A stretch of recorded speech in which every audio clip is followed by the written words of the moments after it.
Dito po sa barangay namin, mostly before, lahat po ng almost ng bahay dito ay mayroong tawag namin tiral or floor loom. Wherein, yan ang ginagamit ng mga kababaihan to weave po ng kumot, kulambo at saka patadyong.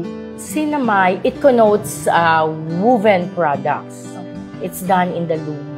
Right. This in itself is kind of like an heirloom because it's something that you pass down because you know that it's not mass-produced. You can't order it on Amazon.